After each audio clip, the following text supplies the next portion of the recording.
Здравствуйте. Полтавский капустняк. Я смотрю одного блогера из Днепра. Он работал на кухне в тракторной бригаде, а потом мастер-шефом на телевидении. Это по его рецепту. Нужно взять свиную ногу. Единственное, что я сняла с нее кожу. Репчатый лук 1.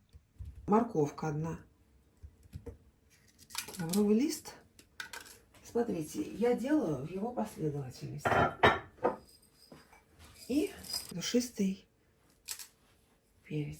Залить это холодной водой. А нет, еще не все. 2 картошки. У него 2 было, как моих 4, а то и больше. У него в комментариях очень много ядовитых отзывов, да? Кто-то хвалит, но у него очень много всегда отзывов негативных. Его женщины учат готовить. Они очень его любят учить. А я готовлю как он. Поняли? Холодной водой. 3-4 литра воды. Когда вода закипит, нужно снять пену. И потом поварить до готовности мяса. Лук и морковку потом выбросить. А картошка приготовится, надо достать ее отсюда. Так, ну вот, закипела. Снимаем пену. Берем капусту, кислую капусту, 900 грамм. Капусту нужно мыть. Кстати, по этому поводу там тоже было много разговоров. Люди писали, другие зрительницы, женщины, писали, что капусту мыть не надо. Он капусту промыл кислую. Я тоже для чистоты эксперимента промыла. Сейчас я это сделаю. Камеру не буду перемещать. Потому что она зафиксирована. Вот водой. Так промыть и воду слить. У меня удобная миска с носиком. Вот так я сейчас возьму и солью воду. Слышите? Я сливаю.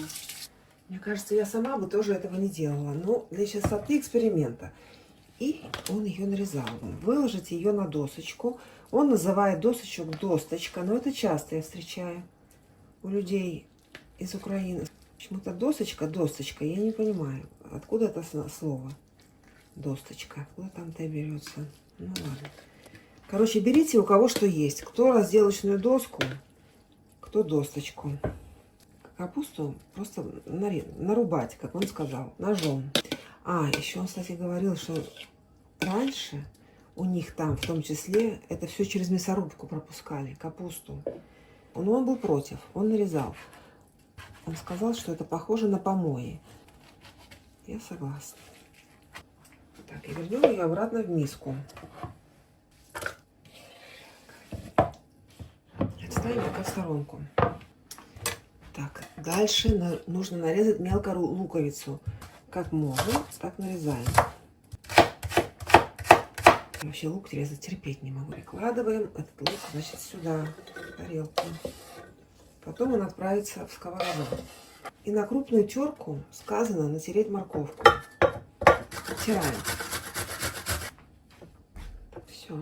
Так, натерли. Лук, кстати, потом я еще добавлю. У меня есть сухой жареный. Он добавлял тоже. Сказал, не у всех оно есть. У меня есть. Смотрите, теперь 2 столовых ложки с горкой пшена. Я промою 7 раз ее.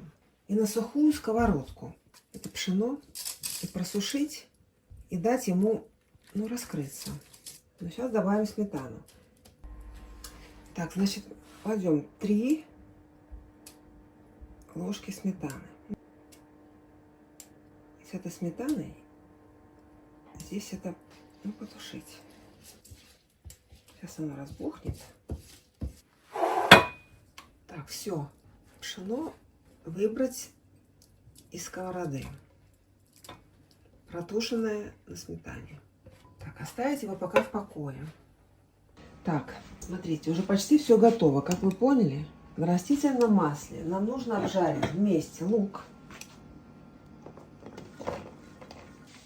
и морковку. Он сюда добавил еще сухой лук жареный. У меня тоже такой есть. Ему присылают с Израиля. У нас в Латвии он продается в магазине. Сюда лук сухой. Он очень вкусный, правда. Он очень хороший. Что туда еще? Молотый перец. Перец. Поперчить. Сухой чеснок. Он сюда еще добавил приправу, которую назвал хаваед. Он никогда не называет правильное название. Он назвал ее хаваед, сказал, если у вас ее нету, то ладно, не надо. Приправа йеменских евреев. Это израильская приправа. В Израиле она вообще встречается повсеместно. Но, я уверяю, она у вас тоже есть. Она у него просто в баночке ему прислали с Израиля. Но это всего-навсего черный перец туда входит. Кумин. Кумин, кстати, входит во все почти блюда восточной кухни. Я не уверена, что все это нужно в капустнике полтавском, но мы добавим. Он добавил той приправы, которая у него отдельно в баночке называется хаваед. Он назвал. А вообще она называется хавадж. Приправа хавадж. Потом туда еще входит молотый кардамон. Кумин, кардамон молотый. Боюсь переборщить. Вот, посыпали, да? Туда входит куркума. Тоже у меня куркума с Египта. Много не нужно, да? Куркума. Это тоже входит во все восточные блюда. Не уверена, что это нужно в полтавском капустнике. И входит гвоздика молотая. Я не буду добавлять слишком сильные приправы. Я их сюда добавила только потому, что он добавил хавадж, приправу, которую мы прислали из Израиля. Это традиционная израильская приправа. Традиционная, там она везде. Она мелко смолотая вся. И пару ложек бульона из кастрюли сюда. И томатная паста. Томатная паста 80 грамм. И сметаны. 2 столовые ложки. Хорошо все это протушить.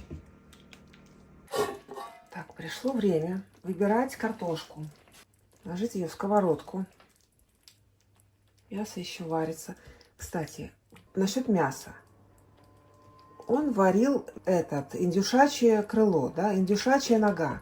У меня рулька свиная. Но, по идее, этот капустняк, он хотел варить на свиных ребрышках. Свиные ребрышки по вкусу похожи на свиную рульку. Поэтому я варю с рулькой. Вот. Надо это растолочь. Картошку.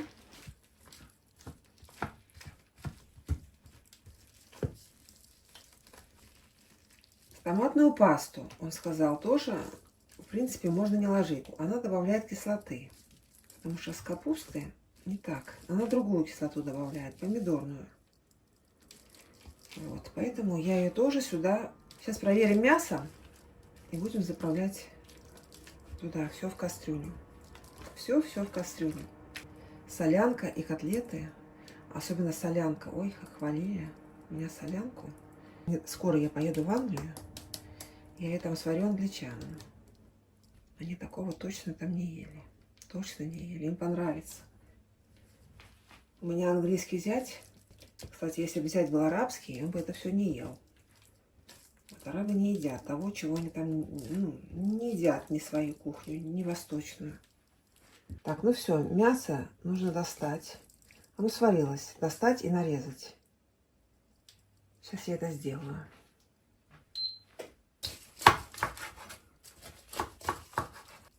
Нарезать мелко. Вот так. Достать лук и морковку и выбросить.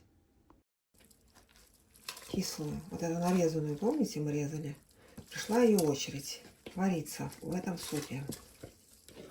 Так, добавить воды сюда. Холодной. Видите, воды стало мало. Так, и посолить. Это блюдо должно быть густое.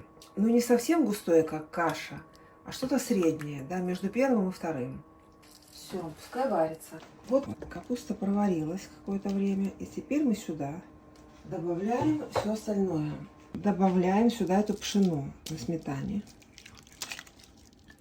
Ну, там разварится сейчас. Ничего, что оно засохло. Оно сейчас там разлезется. Зажарку со сковороды с раздавленной картошкой. Лук, морковь. Да, все сюда возвращаем в кастрюлю. Все в кастрюлю. и нарезанное мясо.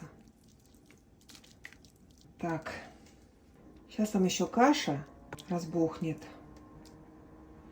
И это еще не все. В конце мы еще добавим тертую картошку. Не мелкой тертки, но самой мелкой. Натереть 2 картошки. Так, и он не знает зачем, но в самом конце нужно сюда кинуть картошку, тертую мелко. И не сказал зачем. Сказал надо. Он сам не знает зачем. Я поварю минут 5 эту картошку и буду выключать уже. Уже вкусно. Все, уже он густой. Как он сказал, густенький. Я говорю густой. Я не люблю таких слов. Густенький, кастрюлька, сметанка, мяско. Вот суп густой, капустняк нормальный получился. Так, нарезать зелень. Петрушка и лук зеленый. Он нарезал сразу много зелени и кидал это в кастрюлю с супом. И там немножко даже ее варил. Я зелень не хочу варить никак. Зелень должна быть свежая в супе. Так, ну вот все. Капустняк готов. Это не то суп, не то каша. Но вкусно, я же попробовала, очень вкусно.